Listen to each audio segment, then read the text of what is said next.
Friends, আমার প্রচেষ্টা চ্যানেলে সবাইকে স্বাগত। শীতের যে সমস্ত গাছগুলো ফুল হয়ে যাচ্ছে সেই গাছের ফুলগুলো কিন্তু অবশ্যই তুলে দিতে হবে, তা না হলে গাছগুলো খুব তাড়াতাড়ি শুকিয়ে যাবে। এখানে দেখুন ন্যাস্টেসিয়াম গাছের ফুলগুলো শুকিয়ে গেছে। আরও আর একটা কারণ, কালকে আমি বাড়ি ছিলাম না, সেই জন্য গাছগুলোতে জল দিতে পারিনি। তার আগের দিন বিকেলে বেশি করে জল দিয়েছিলাম, কিন্তু কাল প্রচণ্ড রোদে অনেক ফুলগুলোই শুকিয়ে গেছে। শীতের গাছে এখন ফুল নিতে গেলে অবশ্যই মাটি কিন্তু একটু ভিজে ভিজে রাখতে হবে। একেবারে পুরোপুরি শুকিয়ে গেলে, যেহেতু গাছগুলো পুরো ফুলে ভর্তি, ফুলগুলো একদম নষ্ট হয়ে যাবে। তো এইভাবে ফুলগুলো পিঞ্চিং করে করে রাখতে হবে আর জল দিতে হবে, তাহলে কিন্তু ফুলগুলো ভালো থাকবে।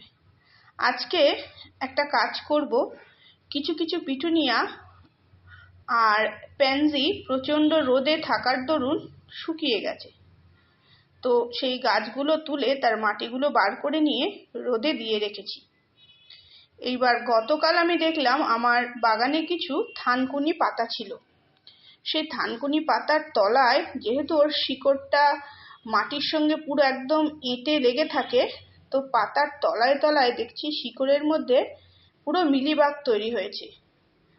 তো পর্তুলাকা গাছ বা ঘাস ফুল গাছেও কিন্তু সেম জিনিস হয়ে যায়। সেই জন্য সেই মাটিকে ভালো করে রোদে দিয়ে তারপর কিন্তু গরমের জন্য রেডি করতে হবে। আরও আর একটা জিনিস হয়েছে কি, আমার কিছু কলমি শাক গাছের মানে ছোট, আমি গরমের যখন শেষ হয়ে গিয়েছিল, কলমি শাকগুলোকে আমি ছোট মানে যে চৌকো পটগুলো হয় তার মধ্যে লাগিয়ে রেখে দিয়েছিলাম, যে এবছর এই গরমে আবার নতুন করে তৈরি করব বলে। তো কিছু কিছু কলমি শাকে ফুল হয়ে হয়ে অনেক বীজ তৈরি হয়েছে। তাই ভাবলাম যে বীজগুলো যেগুলো একদম পুরোপুরি শুকিয়ে গেছে সেগুলো একটা কোনো সবজির বেডের মধ্যে ছড়িয়ে দেব, আর যে গোড়াগুলো রয়েছে সেগুলো আমি নতুন করে বসাতে গিয়ে যে সমস্যাটা হলো, দেখলাম প্রচণ্ড মিলিবাগ সেই সমস্ত পুরনো মাটির মধ্যে পুরো ভরে রয়েছে। তাই জন্যে সেই মাটিগুলো কিছুটা রোদে দিয়ে রেখেছি, যাতে আমি মাটিগুলো ভালো করে রোদ লাগিয়ে পুনরায় গাছগুলো বসাতে পারি। আর এখানে যে শীতের গাছগুলো আপনারা দেখতে পাচ্ছেন, কালকে বললাম না আমি বাড়ি ছিলাম না, জল দিতে পারিনি, তো তাতেই এদের যে অবস্থা কি বলবো, যেন গাছগুলো পুরোপুরি শুকিয়ে শুকিয়ে গেছে। তো সকালে জল দিলাম, দেওয়ার পরে এই পুরনো ফুলগুলো তুলে নিচ্ছি।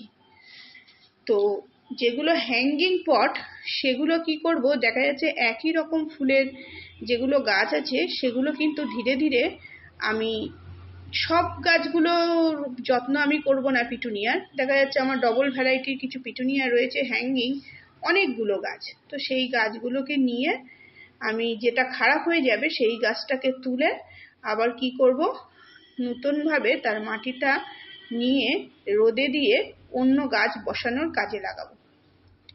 এইখানে দেখুন যে চন্দ্রমল্লিকাগুলো দেখছেন, আমি বলেছিলাম আমি আমার চন্দ্রমল্লিকা গাছগুলোকে দ্বিতীয়বার আবার ফুল নেওয়ার জন্যে কি কি করেছিলাম। তো খুব শিগগিরই আবার একটা ভিডিও আমি আপনাদের জন্য অবশ্যই রাখবো, যে আগামী বছরের জন্য কিভাবে এই চন্দ্রমল্লিকা গাছগুলো সংরক্ষণ করা যায়।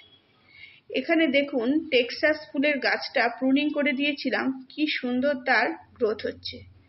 এই সাইডটা যেখানকার ছবি আমি দেখাচ্ছি, এইখানটা কিন্তু আমার প্রচুর পাতাবাহার গাছ আমি এবার তৈরি করেছি, সেগুলোই তৈরি করার চেষ্টা করব।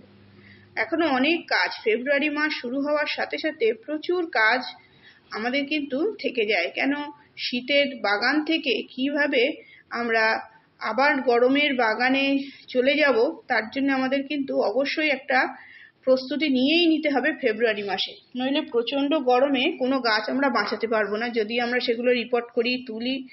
আর ছাদে যাদের দোতলার উপরে ছাদ তাদের তো খুবই অসুবিধা। দেখুন যে গাছগুলোর কথা বলছিলাম, এই যে থানকুনি পাতা, আর এইখানে রয়েছে এই যে কলমি শাক। এখানে প্রচুর এর মধ্যে ছোট ছোট বীজ হয়েছে। তো এই যে কলমি শাক, এটা কিন্তু পুরোটাই ভরে ছিল। আমি একদিন বাগানের কিছু কলমি শাক, কিছু সাদা শাক সব একসঙ্গে তুলে রান্না করেছি বলে, সেইগুলো প্রুনিং করে নিয়েছি বলে আবার নতুন করে সেগুলো তৈরি হচ্ছে। তো কি করব, এই যে পটগুলো রয়েছে এই পটগুলো সমস্ত আমি খালি করব, করে ধীরে ধীরে আবার নতুন করে গাছ তৈরি করব।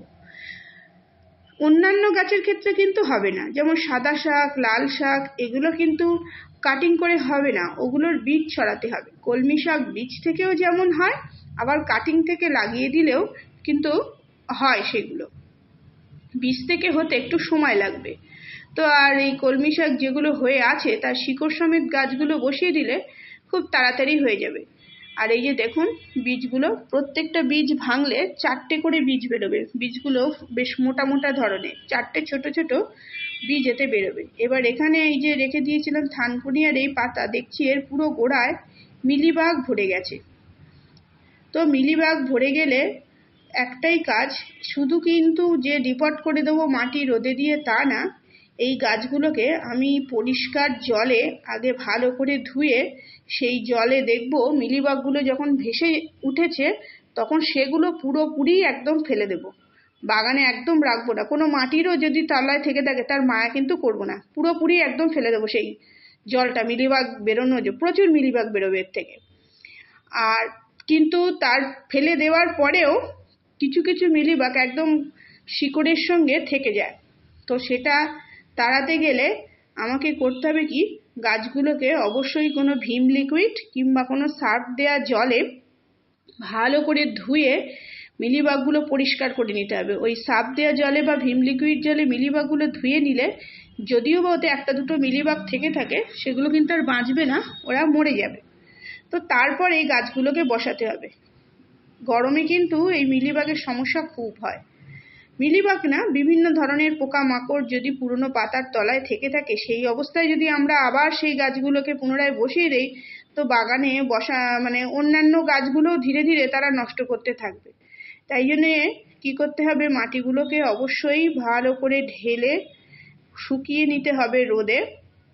আর মাটির মধ্যে যা জিনিসগুলো থাকে পুরো সেগুলো মানে হালকা রোদে দিলে কি হবে, এমন রোদে দিতে হবে যাতে মাটিগুলো পুনরায় জীবাণুমুক্ত হয়ে যায়। কিন্তু মাটির মধ্যে অনেক জীব থাকে যেগুলো মাটিকে উর্বর রাখতে সাহায্য করে, সেগুলো কিন্তু আমি মেরে ফেলবো না, সেগুলো অবশ্যই মাটির মধ্যে রেখে দেওয়ার চেষ্টা করব।